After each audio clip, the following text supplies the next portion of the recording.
Assalamu alaikum dear students. Hoping you are fine. Today we will continue the topic which we have discussed in the last lecture. It is about theories of trade cycle. तिजारती चक्कर के नजरियात. In the last lecture we have discussed many theories of trade cycles presented by different economists. Today in this lecture we will discuss two important theories of trade cycles. These both theories are based on the interaction of multiplier and accelerator. ज़ारिब और इसरा का अमले वाहम. Source as you know हम इसके बारे में पहले भी स्टडी कर चुके हैं. ज़ारिब और इसरा के अमले वाहम के बारे में हमने मल्टीप्लायर और एक्सीलरेटर्स के यूनिट के इख्तिताम पर इनके इंटरैक्शन के बारे में एक टॉपिक स्टडी किया था. आज इस टॉपिक में हम ये स्टडी करने जा रहे हैं कि मल्टीप्लायर और एक्सीलरेटर ज़ारिब और इसरा किस तरह तिजारती चक्कर का बायस बनते हैं. इस सिलसिले में कुछ थ्योरीज पेश की गई हैं. दो थ्योरीज इस सिलसिले में ज़्यादा अहमियत की हामिल है. हिग्स थ्योरी जो प्रोफेसर हिग्स ने पेश की, इन्होंने भी तिजारती चक्कर की वजह मल्टीप्लायर और एक्सीलरेटर के इंटरैक्शन को यानी ज़ारिब और इसरा के अमले वाहम को करार दिया. इस तरह प्रोफेसर स्मॉलसन के भी मुताबिक एक्सीलरेटर और मल्टीप्लायर ही तिजारती चक्कर की वजह बनते हैं. आज हम इन दोनों थ्योरीज को बारी बारी स्टडी करेंगे. फर्स्ट ऑफ ऑल हम एक दफ़ा यहाँ रिवाइज करते हैं कि मल्टीप्लायर और एक्सीलरेटर से क्या मुराद है और इनका इंटरैक्शन क्या मायने रखता है. As you know, what is the multiplier? Multiplier is a quantitative value which shows the quantitative relationship between the increase in investment and increase in investment. When there is an increase in investment, then the increase in investment causes an increase in the national level of a nation.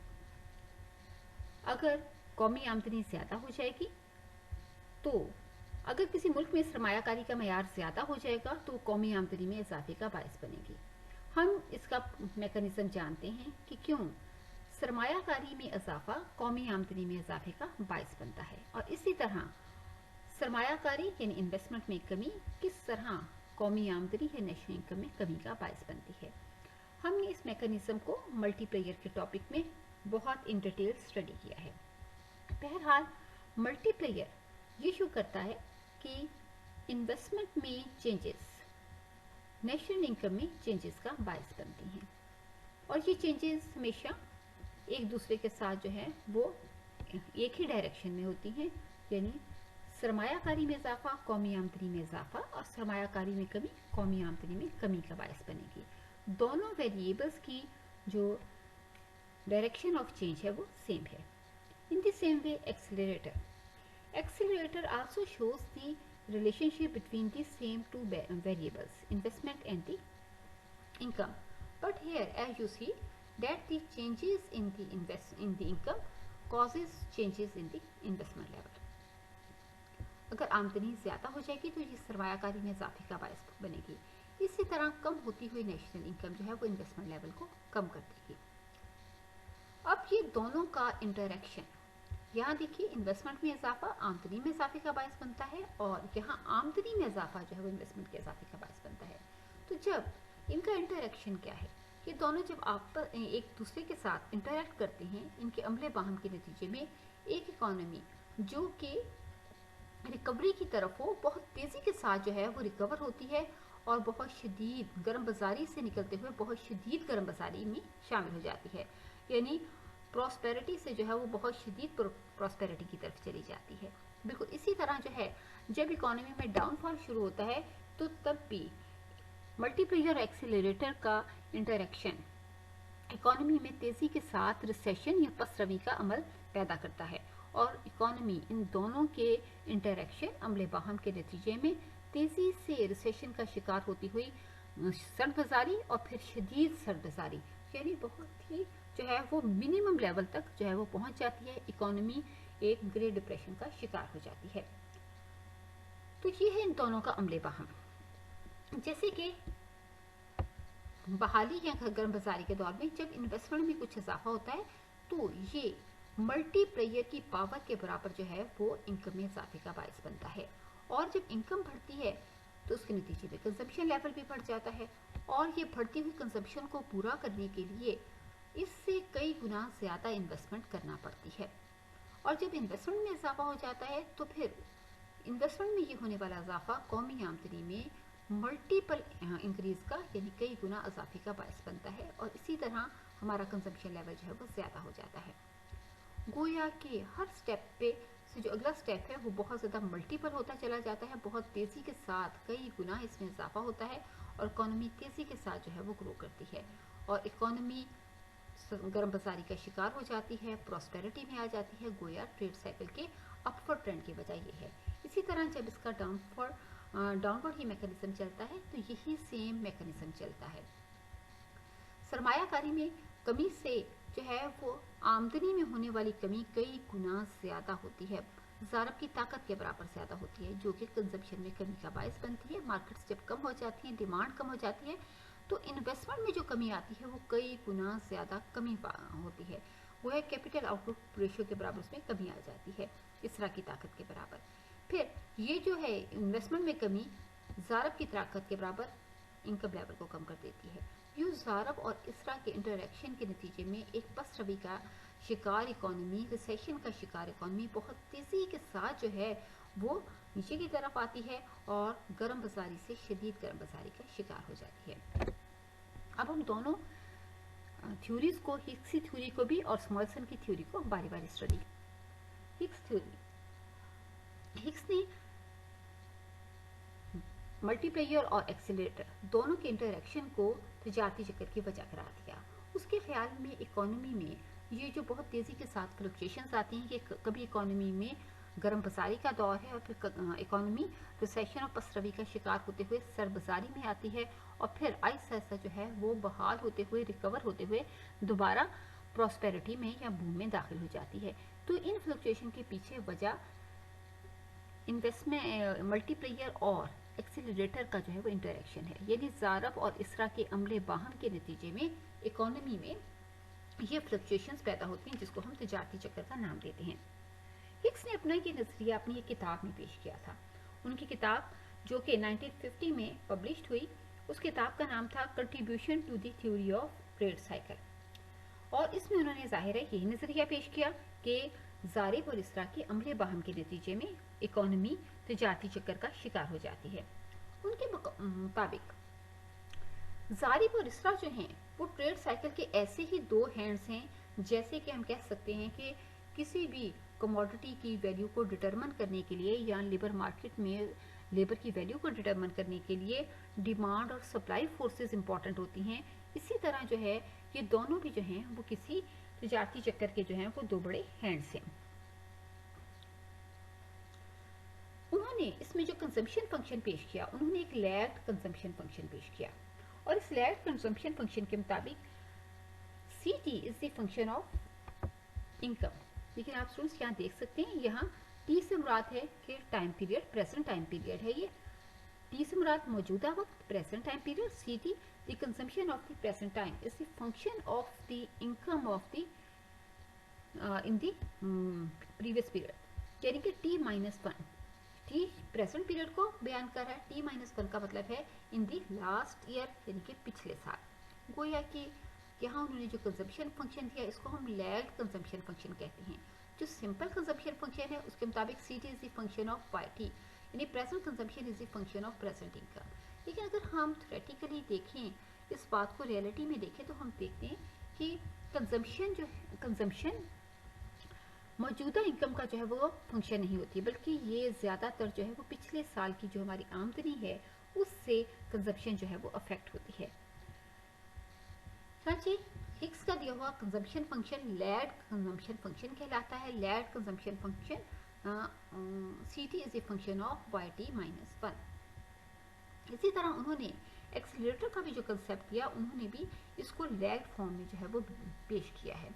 और इसके अलावा वो अपनी theory को पेश करते हुए ये अज्यूम करते हैं कि कैपिटल आउटपुट रेशियो जो है वो फिक्स रहती है। कैपिटल आउटपुट रेशियो हमने इसको इन डिटेल स्टडी कर रखा है कि आउटपुट का यूनिट प्रोड्यूस करने के लिए आपको कैपिटल के कितने यूनिट रिक्वायर्ड हैं, ये कैपिटल आउटपुट रेशियो कहलाती है। ये country to country, economy to economy बहुत वेरी करती है। फिर इसके अलावा उन्होंने जो मल्टीप्लेयर है और एक्सीलरेटर पावर दोनों को जो है वो फिक्स अज्यूम किया है। कैपिटल आउटपुट रेशियो या एक्सीलरेटर दोनों जो है वो एक ही मायने रखते हैं। ज़ारब की ताकत और इसके अलावा एक्सीलरेटर की पावर दोनों जो हैं वो फिक्स्ड हैं। ये इस पूरे के पूरा मैकेनिज्म जिसको वो आगे अपनी थ्योरी में बयान करने लगे हैं, उनके ख्याल में जो है वो ये नहीं बदलते। इसके अलावा उनके ख्याल में ऑटोनोमस इन्वेस्टमेंट शॉर्ट पीरियड में तो फिक्स ही रहती है, लेकिन इन द लॉन्ग पीरियड वो बदलने का रुझान रखती है।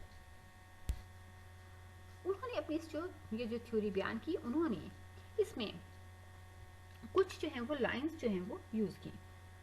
एक्स एक्सिस पर उन्होंने अरसे वक्त मुय्यर किया यानी कि टाइम, और जो वाई एक्सिस है उस पर उन्होंने दो बहुत डायनामिक इकोनॉमिक वेरिएबल्स लिए, इन्वेस्टमेंट और इनकम।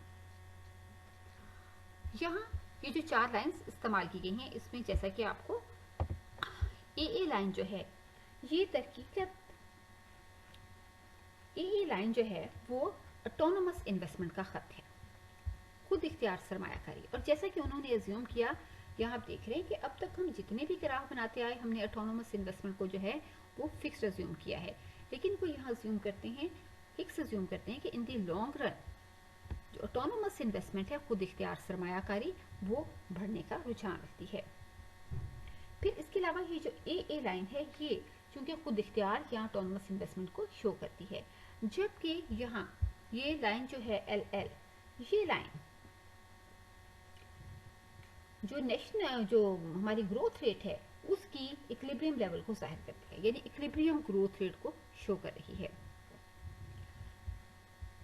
ये लाइंस भी पॉजिटिवली स्लोप्ड है और ये लाइन भी जो है वो पॉजिटिव स्लोप्ड है। ई लाइन जो है वो हमारी जो कौमी आमदनी की जो मुतवाज़न शरह तरक्की है उसको जाहिर करती है, यानी equilibrium growth rate of national income. जबकि जो सी लाइन है, एल लाइन जो है वो हमारी कौमी आमदनी की जो है वो पस्त तरीन शरह को जाहिर करती है, यानी अगर हमारी इकोनॉमी में जो है इनकम लेवल बहुत ही मिनिमम लेवल पर आ जाए तो वो एल लाइन से जो है वो शो किया जाता है। जबकि ई लाइन जो है वो एक equilibrium growth rate of national income को शो करती है, जबकि सी जो है वो हमारी इकोनॉमी की जो है वो एक मैक्सिमम प्रोडक्शन लाइन की लाइन है। गोया सी लाइन पर इकोनॉमी का प्रोडक्शन लेवल मैक्सिमम होता है। आप कह सकते हैं कि यहाँ आपको फुल एम्प्लॉयमेंट जो है वो हासिल है। इस फुल एम्प्लॉयमेंट पर इकोनॉमी में हम देखते हैं कि इकोनॉमी अगर अपने तमाम तर फैक्टर्स ऑफ प्रोडक्शन को इस्तेमाल करे तो वो मैक्सिमम जो है वो आउटपुट जो हासिल कर सकती है, यानी अपने फुल पोटेंशियल के साथ प्रोड्यूस करे, तो वो इस सी लाइन पर होती है।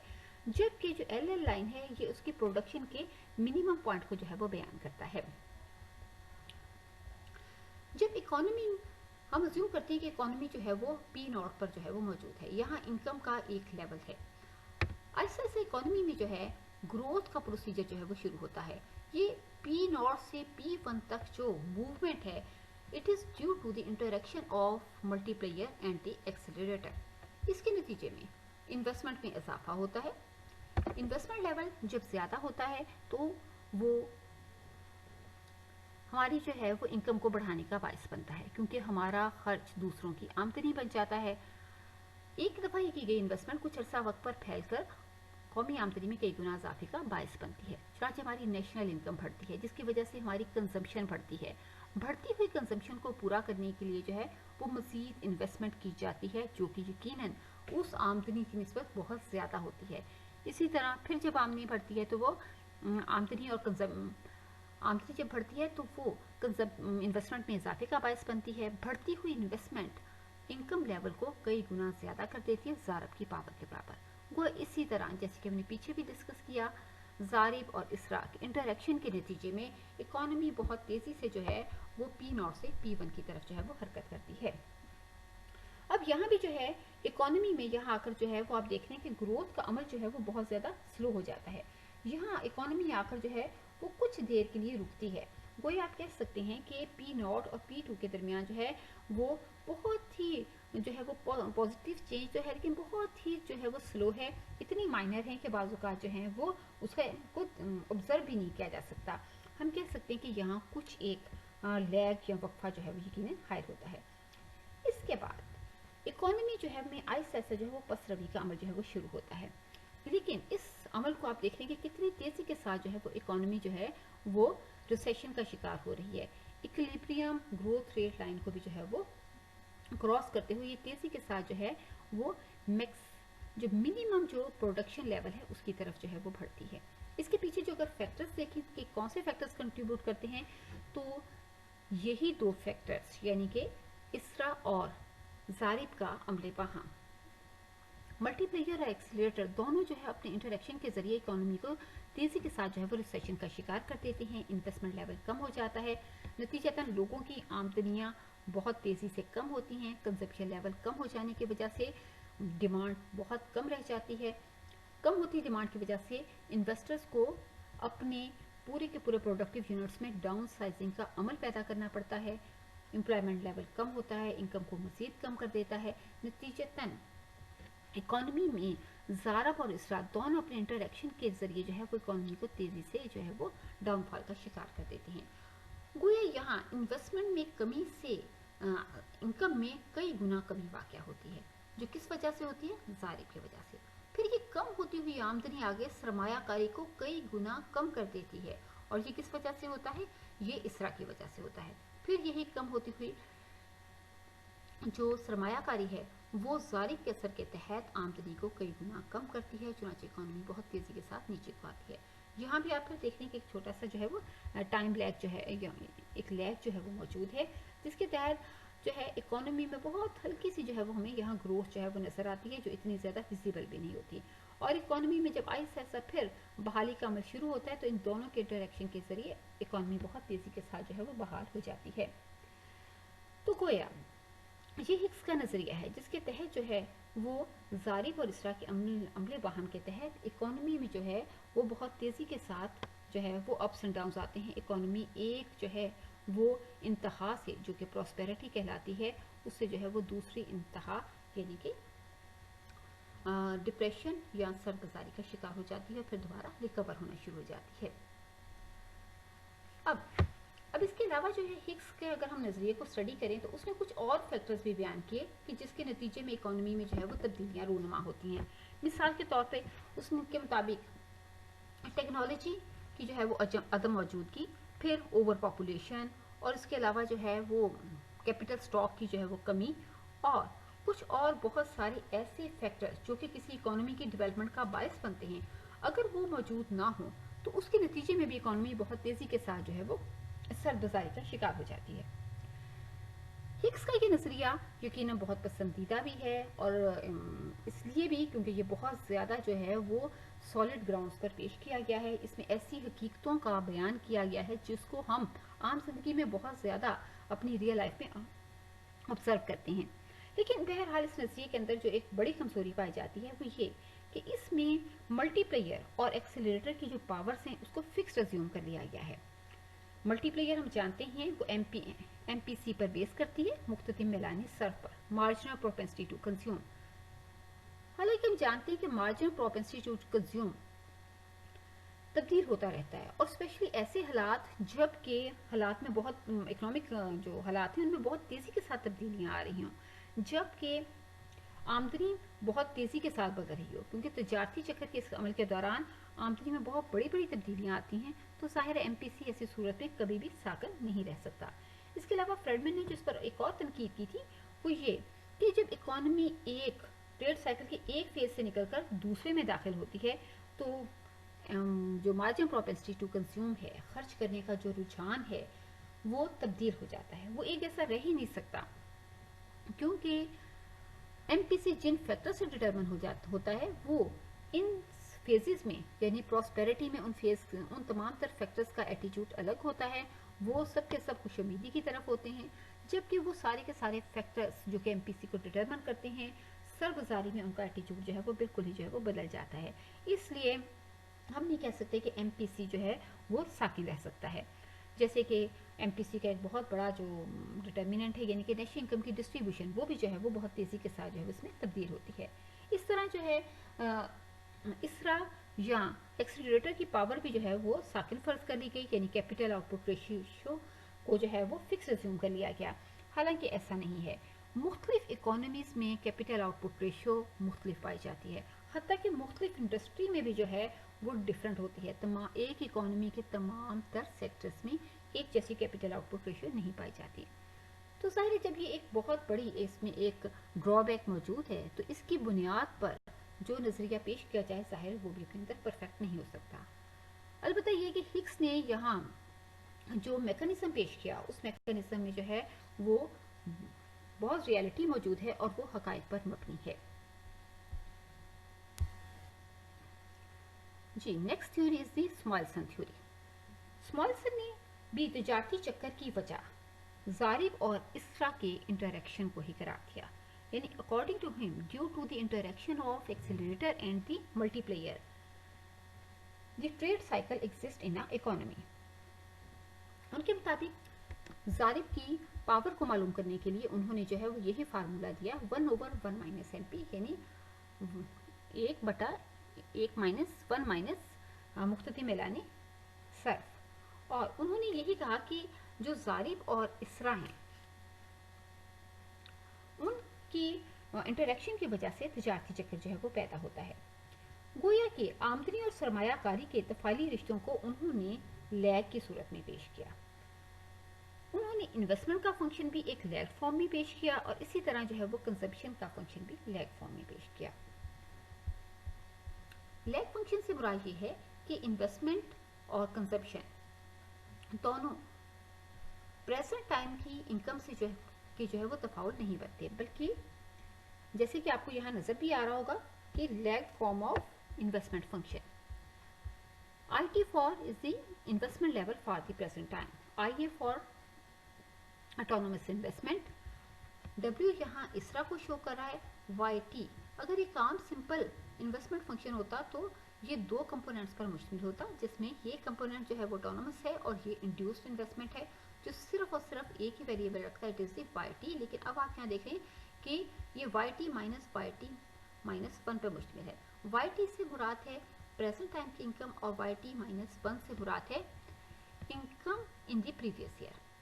चुनांचे प्रेजेंट टाइम की इन्वेस्टमेंट न सिर्फ ऑटोनोमस इन्वेस्टमेंट पर मुश्तमिल होती है, बल्कि ये ऐसी इंड्यूस्ड इन्वेस्टमेंट पर भी मुश्तमिल होती है जो कि नेट इनकम से तय पाती है, ये नेट इनकम से तरगीब पाती है। नेट इनकम से मुराद ये है कि आज की हमारी प्रेजेंट इनकम में से अगर हम पिछले साल की आमदनी जो है वो निकालते हैं तो बाकी जो है वो हमारे पास जो डिफरेंस बचेगा इस नेट इनकम का जो है वो फंक्शन बनती है। इसी तरह उन्होंने हम यहाँ कंजम्पशन फंक्शन भी रख सकते, हम यहाँ इनकम भी रख सकते हैं और इसी तरह जो है उसको कंजम्पशन से भी शो कर सकते हैं, क्योंकि इन्वेस्टमेंट जो है वो इनकम का फंक्शन तो होती है, लेकिन हम इस इनकम को ज़ाहिर है कंज्यूम करते हैं तो वो बढ़ती हुई डिमांड जो है वो इन्वेस्टमेंट का बायस बनती है। इसलिए आप इन्वेस्टमेंट की इक्वेशन को कंजम्पशन के इंडिपेंडेंट वेरिएबल्स के साथ भी शो कर सकते हैं। Here IT is the function of autonomous investment plus W CT minus CT minus 1। ये इन्वेस्टमेंट की जो है वो एक लैग फॉर्म है।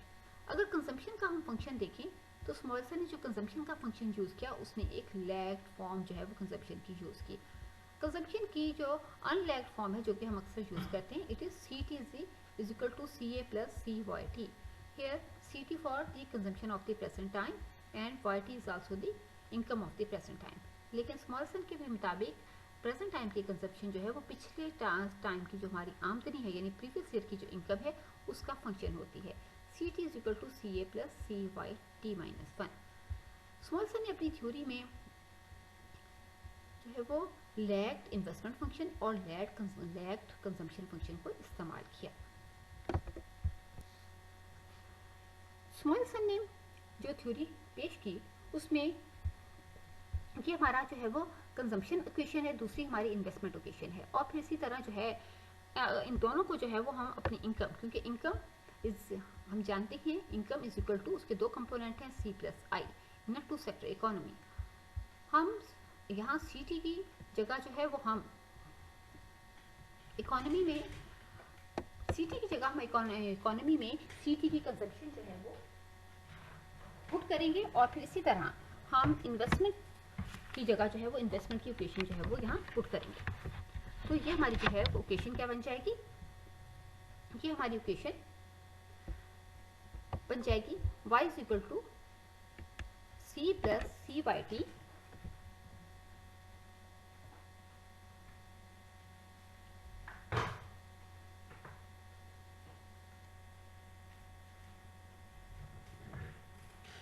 जी स्टूडेंट्स, ये हमारी इक्वेशन, ये हमारी कंजप्शन की इक्वेशन है और ये हमारी इन्वेस्टमेंट की इक्वेशन है।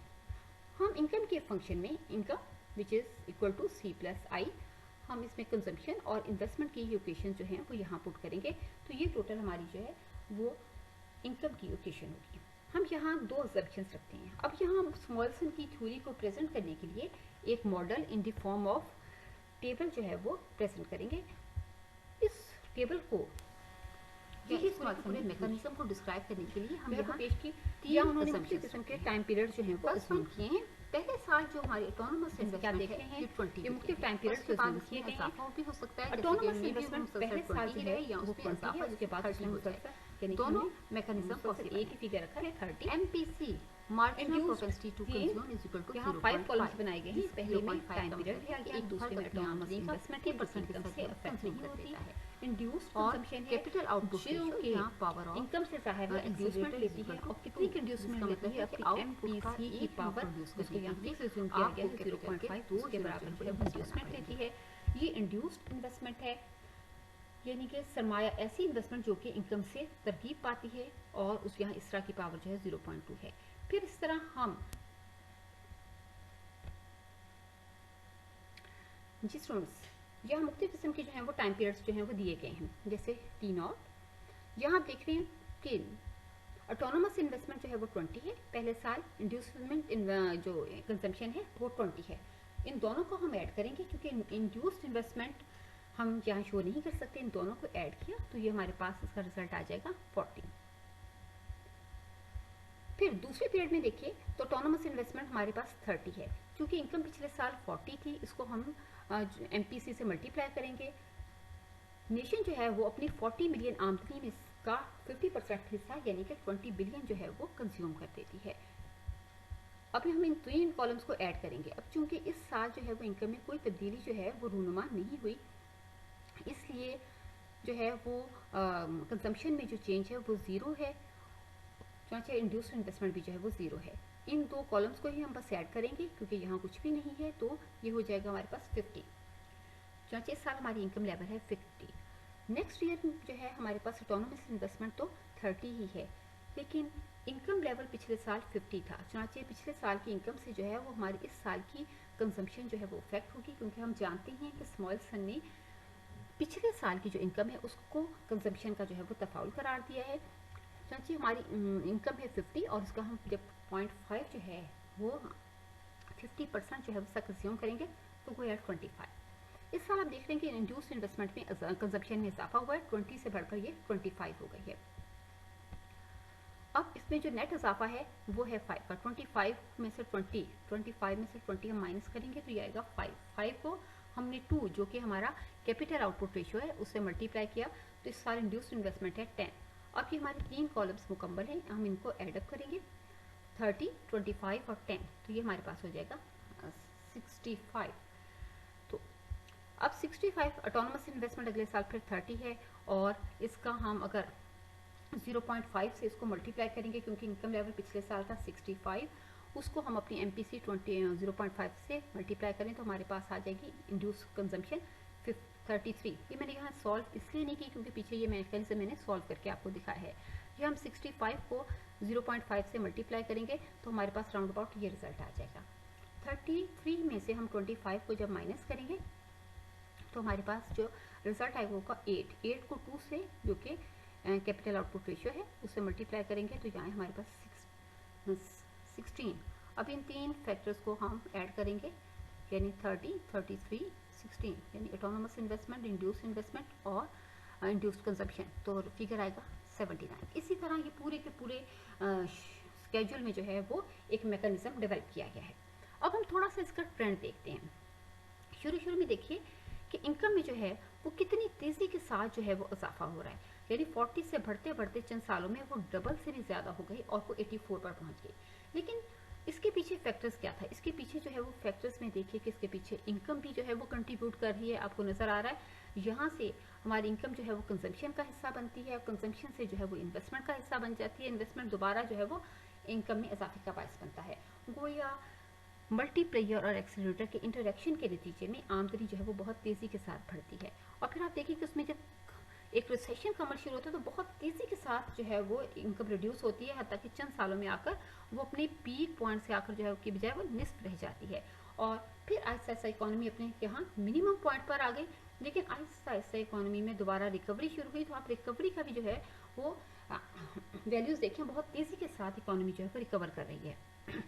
वो है इस तरह जो है इकोनॉमी में बहुत तेज़ी के साथ जो है वो रिसेशन का और रिकवरी का पीरियड शुरू होता है और इकोनॉमी बहुत तेज़ी के साथ या तो डिप्रेशन का या फिर प्रॉस्पेरिटी का जो है वो शिकार हो जाती है। ये प्रोफेसर स्मॉलसन का जो है वो थ्योरी थी, जिसके तहत उन्होंने फैक्ट्स और फिगर की मदद से आपको ये बताया कि किस तरह जो है एक्सीलरेटर और मल्टीप्लेयर तजारती चक्कर का बायस बनते हैं।